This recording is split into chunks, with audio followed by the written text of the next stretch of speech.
จ็บแขนเจ็บขาเนาะเท้าแล้วเนาะในเฮือนสาวลีทุกคนเบิ้งฮีงของน้องกับบ้านซ้ำนี่เลยอันนี้คือคุกสมัยแบบดังเดิมเลยทุกคนเห็นบอกเขาเจ้าก็เอาไม้ได้เตะกรีเลยทุกคนเลยโทรศัพท์สาววงเบิ้งสมมติว่าFCอยากให้เจ้าไปประเทศไทยไหนจะใช่ไปปะไปมีพวกมากกะเอาพวกเลยเนาะตอนนี้เนาะยันว่ายังโสดยังสิงเฮาจึงมาหาใดเด้อทุกคนเด้อ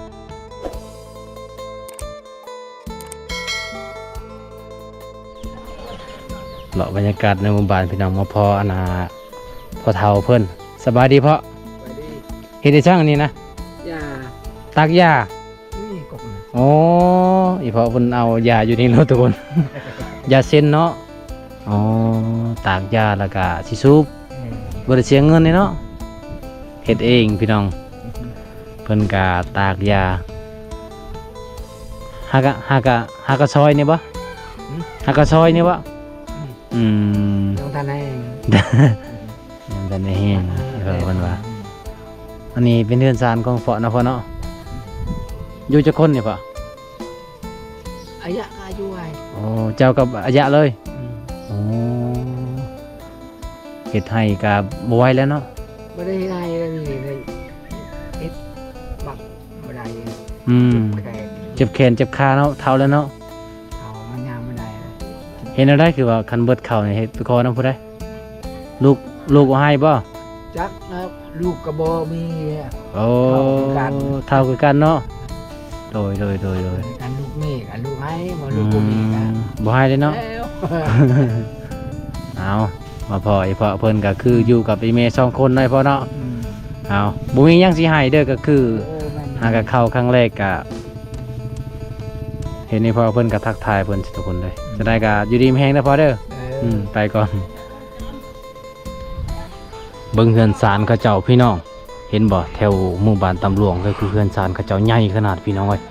เป็นเฮือน2ชั้นเพราะว่าในหมู่บ้านนี้เป็นหลังคาที่ว่ามีหรือว่าหลังคาที่ว่าบ่มีก็มีทุกคนเลยนี่แล้วก็มาพอเอ้ยเพิ่นพาดเข้าไอ้ช่างนี่เอ้ยข้าวหน้าบ่ข้าวให้อ๋อยังมีข้าวให้ใช่เนาะเป็นเม็ดใหญ่ได้แต่คนเช่นได้นี่สิพาดแล้วก็สิไปซักบ่หรือว่าสิกินเนาะอ๋อแล้วเราบ่ซักให้นะแล้วฝนบ่ตก โอ้ยอากาศเฮานี่เฮ็ดให้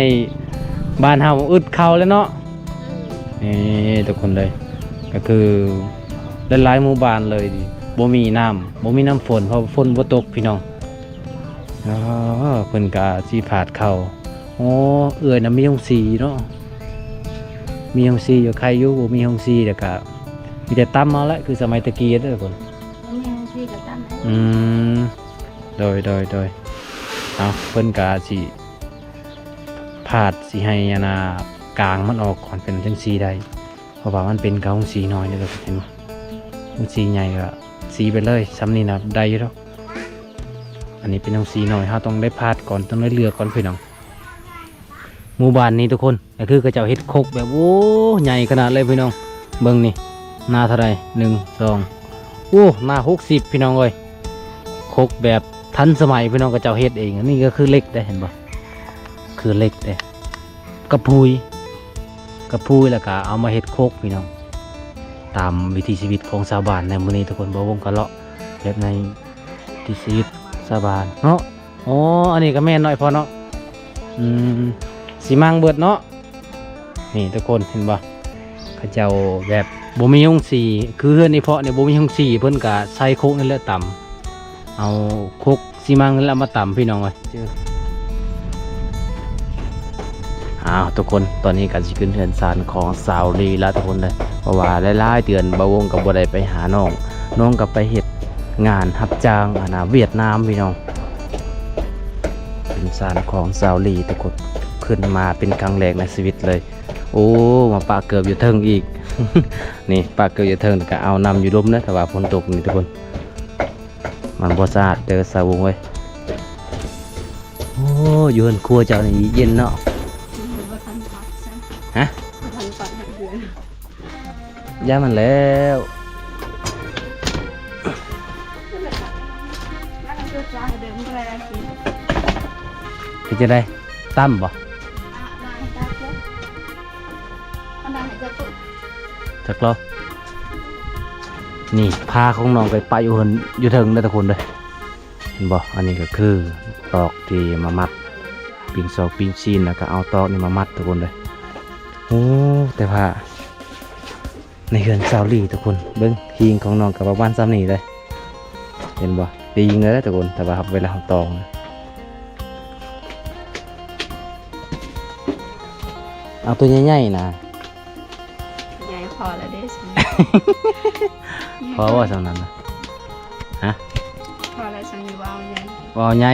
อ๋อใหญ่สุดหรือว่าสำนั้น ที่สุดได้สำหรับน้อง โอ้ตัวนี้โบแมน ว้าว เออ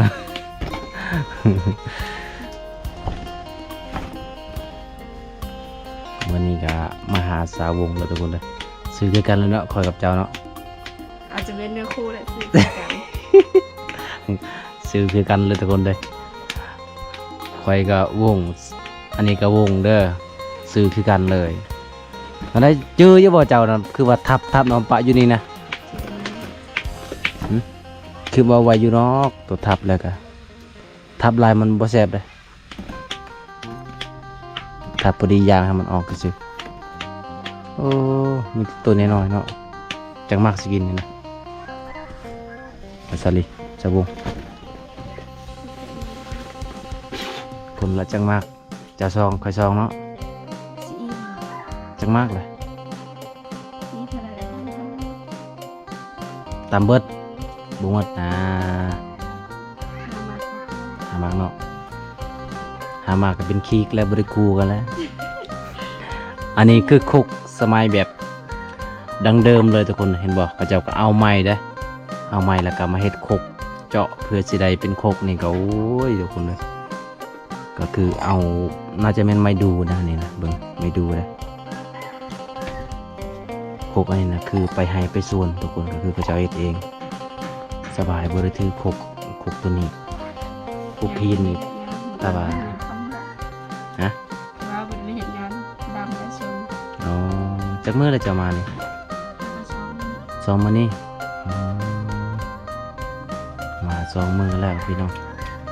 เกี่ยวออกให้ออกส่วนแหละบัด น้อง นี้ ให้ของส่วน ให้กับบ่มีจะเว้า นี่คือกัน จะว่านะให้นะบ่มีอ่ะเอ้ยฝนบ่ตก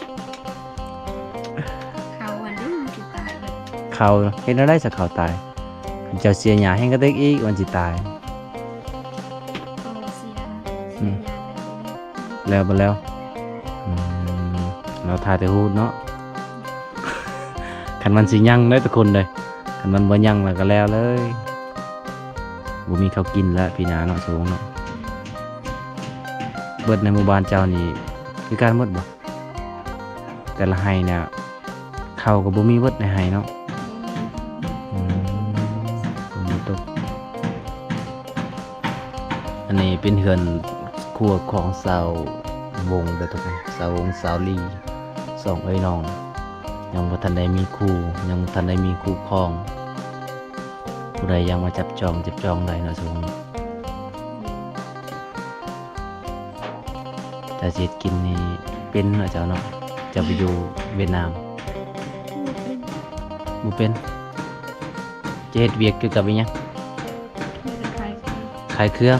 อ๋อเครื่องในห้านเขาเจ้าน่ะฮู้เบิดแล้วเนาะอืม อยู่ฮอด2 ปีพุ่นว่าจะเป็นลูกสาวเวียดแล้วอยู่ฮอด2 ปีพุ่น ไม่ได้เป็นแล้วออกแล้ว เป็นบ่ภาษาเวียดนาม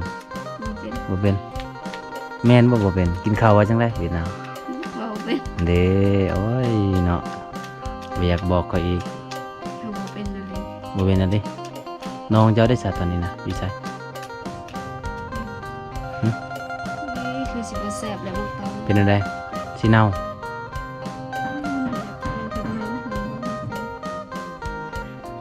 มันบ่สุก มันสุก อืมมื้อนี้ก็มากินสมนำสาวงทุกคนเลยซื้อคือกันกับข่อยเลย ตอนแรกนะน้องเจ้ามาบ่ตอนแรกนะอ๋อมากระค่ำเลยเนาะประมาณอยู่จังโมง6 โมง6 โมง7 โมงจนนาร้านเขาปิดเลยเนาะจนปั๊มน้ำมันเขาปิดนะเพราะว่าเจ้าลีเพิ่นก็มาเฮ็ดเวียกนำคนลาวเฮ็ดเวียกนำอันน่ะหารขายปั๊มน้ำมันขายน้ำมันบ่เขาเนาะมีดกับบ่เขาซ้ํบ่มีบ่มีตัวเขานะ มันก็ใช่อยู่เพื่อนว่าเป็นเพื่อนตัวเองวันนี้บ่เจอยังก็ ปาดเอาล้างอยู่บ่มือนะ บ่ได้ร้าน บ่ได้ล้างเลยอ๋อดีแล้วแบบนี้แหละมันแซ่บอร่อย ไปกินขี้มือไปนำ ยังโตนี่บ่คือมีคัก ดีๆเลยนี่น่ะตกพุ่นจักโลเจ้าคือว่าหนัก 49 โอ้ซ้ำกันกับข่อยแล้ว ตอนนั้นนี่คือว่า43 23ตอนนั้นตอนนี้ก็ ลดทุนแล้ว ลดทุนแล้ว มันอยากลง ข่อยอยากเพิ่มน้ำหนักเดี๋ยวนี้เฮ็ดอะไรให้เพิ่มน้ำหนักบ่ฮู้คือกันอ๋อ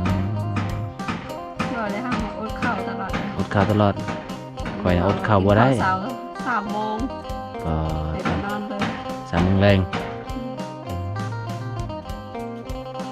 อยากให้หุ่นดีเนาะออกกำลังกายเล่นตลอดของมึง โอ้ย หุ่นดีแล้วเมื่อยเล่นออกกำลังกายอยากให้หุ่นดี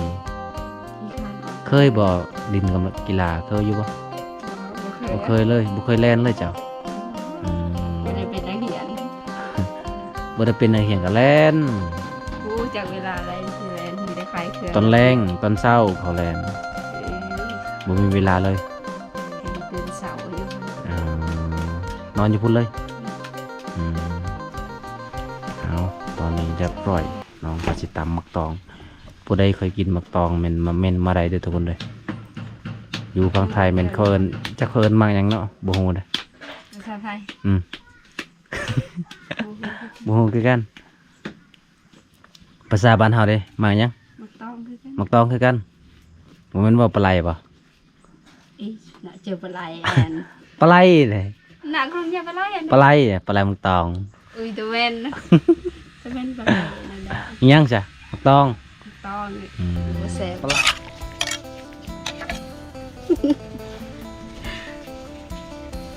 แล้วเลยไวเลยเนาะ แซ่บ แซ่บอร่อยสาบงว่าบวงกันใหญ่เลยเนาะ วงใหญ่เลยค่ะวงน้อยบ่ขาด น้องมักใหญ่ๆเด้อทุกคนเด้อ น้องมักบวงใหญ่เบิ่งลองเบิ่งจากบาทเอามือแล้วเด้ออืมกินนำกันเด้อทุกคน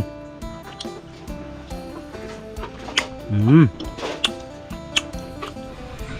ที่เจ้าปลายที่เฮิมเดียวไว้นะ มาเด้อทุกคนมาเด้อนี่คือตำมักตองมา FC สาวบงFC เนี่ย เดี๋ยว FC กินส้มน้ำกัน กินสมมักตองเนาะ อืมกินกับเบาบงเลยแซ่บ ไม่ยังอะนะขับปาร์ตี้เหรอ แม่ กินเบียร์เนาะ ปิ้งกิน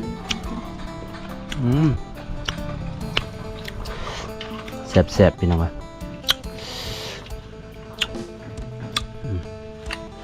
กินแบบสดๆร้อนๆเลยมื้อนี้อากาศร้อนหลาย แซ่บหมดเลย แตงมาเลยอื ฝ ม นตกพาดังนั่นเลยเสียคนเดียว มื้อใด ตอนฝนตกมันแรงอันดิกูลืมปิดเครื่องหาห้องเสียงดังเปิดมาตำแหน่งเบิด มันเป็นอะไรคือว่าแตกตก บ่ได้ เอาเป็นหยังคือว่าแตก ลืมปิดเครื่องพามันสีเหลือง พาสิผ้าบ่ เบิดแล้วเด้อ เบิดเลยอ๋อแม่นบ่ แท้ไม่ได้เห็ดตัว เดี๋ยวตกจะเปิดไว้เปิดเครื่องไว้ ลืมปิดเครื่อง ลืมปิดเครื่องเปิดสัญญาณ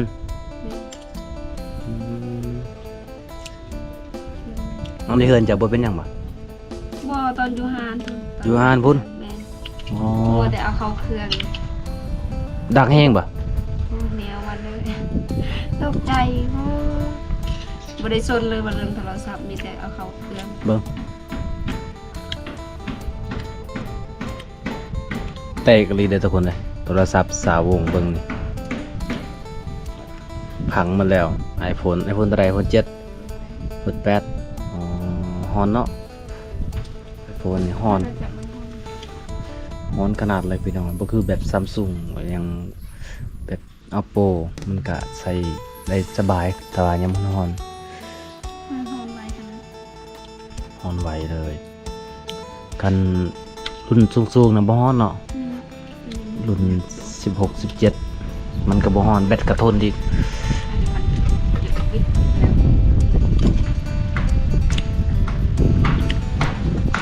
จักเดือนนะจัก มาสักคน บ่ทราบจักเดือนแล้ว ปีหนึ่งปีหนึง รุ่นคือกัน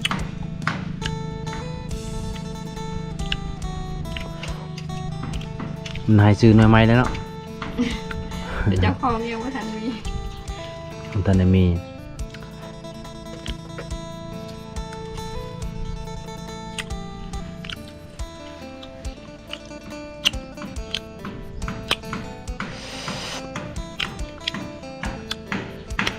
เป็ดเอลีทุกคนเลย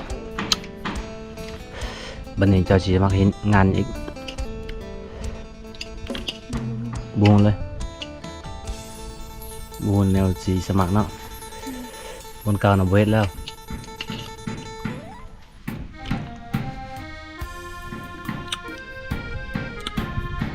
ก็ไปจ่ายเงินเดือนป่ะ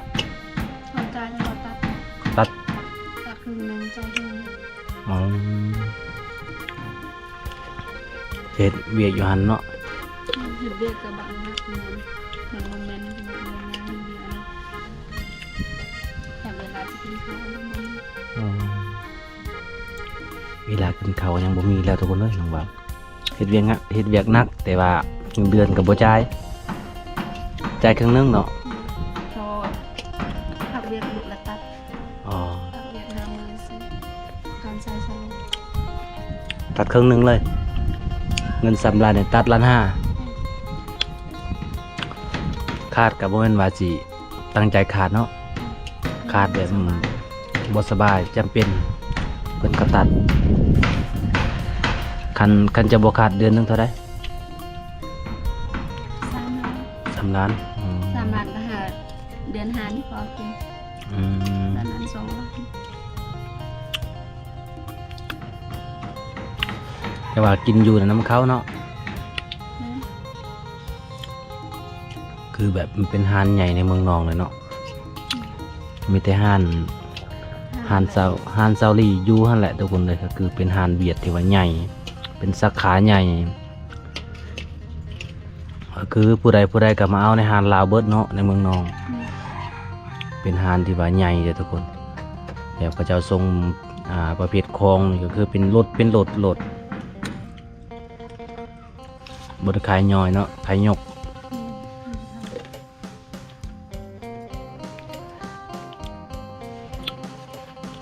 ถ้าไปเฮ็ดงานอยู่บนอื่นแพงเนาะ4 ล้านขึ้นเมื่อได้แต่ว่าอยู่บ้านเฮามันก็ไกลพ่อไกลแม่เนาะมันบ่ได้ไกลอันนี้มันใกล้พ่อใกล้แม่เวลากลางคืนมาก็เมื่อบ้านจะบ่ได้เมื่อวะนอนอยู่พุ่นเลยอ๋อ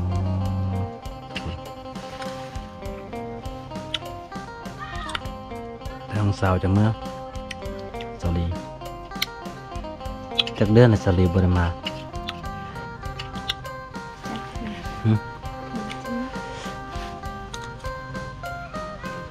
สาลีน่ะมาเหือนเนาะ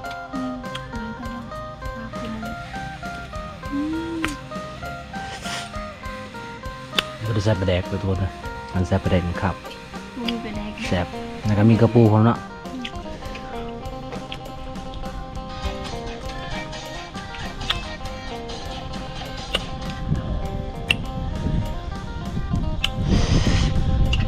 เป็นอะไรโทรศัพท์จะนะล็อกตลอด ID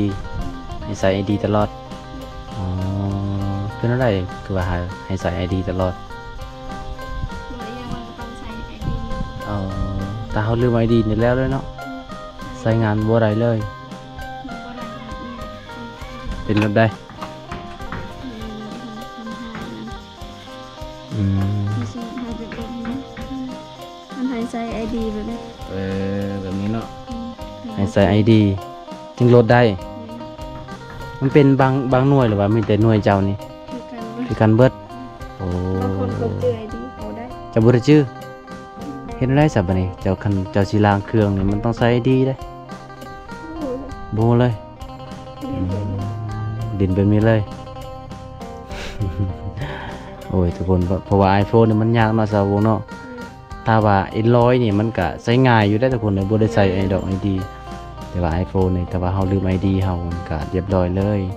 ดินก็ยากมีแต่ปะเลยเนาะถ้าว่าแบบว่าเฮาลืม ID รหัส ID ก็คือเป็นรหัสหน่วยได้เนาะรหัสหน่วยภายในมันได้ทุกคนเลยใส่รหัสเดียวกับบ่ได้อีกป้าสายจันนี่คือมันยาวแท้ผู้น้องต่อมาแต่เฮือนเด้อทุกคน เผื่อมาเล่นโทรศัพท์ เพื่อมาเรียนโทรศัพท์อยู่นี่อยู่ตารางเฮือนเลยเนาะ เรื่องดีกันบ่ไปเรื่องนี้ อืมเอาหลังจากมาแต่ฮิตเวียกละโสดคือเก่าตอนนี้วะมีแฟนแล้ว โอ้ยโสด โสดคือเก่านี่แม่นบ่สมบูรณ์คือว่ายิ้มแบบ แต่ โสดแท้อ๋อทุกคนเลยน้องว่าโสดแท้เด้อแต่ในโทรศัพท์น้องนี่บ่ฮู้แหละให้ค่อยปลดนี่ค่อยก็บ่ฮู้รหัสน้องแหละจักแนวใด ว่าเยาเด้อสมบูรณ์เด้อกันมีผู้มักก็เอาผู้เลยเนาะตอนนี้เนาะยันว่ายังโสดยังสิงเฮาจึงมาหาได้เด้อทุกคนเด้อกันว่าน้องมีแฟนน่ะคือแบบแฟนสิหายเนาะไปหาบ่ได้เนาะแม่นบ่ ได้คือกัน ได้คือกันอันสมมุติกันเจ้ามีแฟนนี่ก็ไปหาบ่ได้แต่ยันแฟนเจ้าเขาผิดเข้าใจผิด บ่ บ่อ๋อก็คือแบบเฮาเคยเห็นหน้าตาแล้วเนาะเคยมาหาสู้กันแล้วก็มันก็บางคนน่ะเข้าใจได้เสาดีบางคนน่ะบ่ได้เข้าใจคิดว่าเขามาจีบเจ้าแล้วเนาะคันเป็นที่ว่าเข้าใจก็สบายเนาะอ้าวทุกคนเลยน้องว่ายังโสดยังสิงคือเก่าเฮ็ดจังได๋ตอนนี้นะ เลยบ่ หรือวงเจ้าคือว่าหลายเพจแต่มันหลายใจบ่ เฟซตอนนั้นเข้าบ่ได้แล้ว เข้าบ่ได้แล้วอ๋อ เอียงเข้าบ่ได้เลย ลืมรหัส แม่ บ่แม่นเป็นจังได๋คือว่าดินบ่ได้ แต่เอียงมันให้ตังค์อย่างแต่ตังค์อย่างหลายคนเป็นแบบนั้นบางคนก็ปะได้เฮาก็ปะคือกัน ป่าเลย ไปหาในห้านก็บ่ได้ เราจะได้อยู่แต่เฮาบ่อยากเล่นแน่เป็น อยากเล่นเนาะ เล่นแบบนั้นเลย แสดงว่าบอกผู้สาวผู้บ่าวไว้แล้วอยู่หั่นนะ นี่ โดยคนในคลิปนี้ก็สิฝากไว้สำนี้ทุกคนให้ FC ทุกคนได้รับชมมื้อนี้เป็นมื้อสุดท้ายแล้วขอสิมาหาเจ้าอีกบ่โดนจะสิไปไสกี่นี่เคยได้ยินแวบๆเว้าอยู่ปีนี้ ลงเรียนลงเวียงอ๋อเพชรงานอยู่เวียงอีกสมมุติว่า FC อยากให้เจ้าไปประเทศไทยนั้นจะสิไปบ่ไปมีหยังเขาก็เฮ็ดให้เบิดพาสปอร์ตจะไปหรือบ่ซะบ่ ไปแท้แหละไปอะไร ไปเลย ถ้า FC สิเฮ็ดให้นี่พาสปอร์ตนี่ครบสุดเจ้าก็มีแต่ไปละล่าไปเฮ็ดเวียกไปเนาะอ๋อแพงบ่เฮ็ดพาสปอร์ตอยู่บ้านเฮาบ่เคยเฮ็ดอ้าวสมมุติว่าเจ้าสิไปเฮ็ดนี่ให้ไผไปส่งเจ้า บ่ บ่ฮู้อ๋อเฮ็ดพาสปอร์ตนี่มันใช้หลายได้เป็นหมื่นบ่ได้เสาบ่เฮากลับไปกลับมาเด้เฮาไปเอาเอกสารอยู่สวรรค์แล้วก็มาเซ็นบ้านแล้วก็ไปส่งอีกกลับไปส่งแล้วก็เราถ่ายอีกโอ้ยมันใช้เวลาเป็นเดือนหมดแล้วจึงแล้วได้จึงได้นะ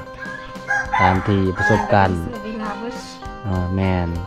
ตามที่อายเคยผ่านแล้วก็คือแบบต้องใช้เวลาในการเฮ็ดพาสปอร์ตนี่ทุกคนเลยแล้วก็ต้องใช้เงินแน่อย่างน้อยก็เป็นหมื่นพุ่นละเนาะจังได๋ตอนนี้สาวงก็สิไปแล้วเด้อคนเลยอีกบ่ดนเมื่อใดจะสิไปมื้น บางทีนึง วันที่หนึ่งอ๋อยังดนอยู่เนาะ เอาทุกคนในคลิปนี้ก็ปิดไว้เท่านี้ก่อนคลิปหน้าก็มาพอกันใหม่หรือว่าฟังข่าวดีเนาะบ๊ายบายนี่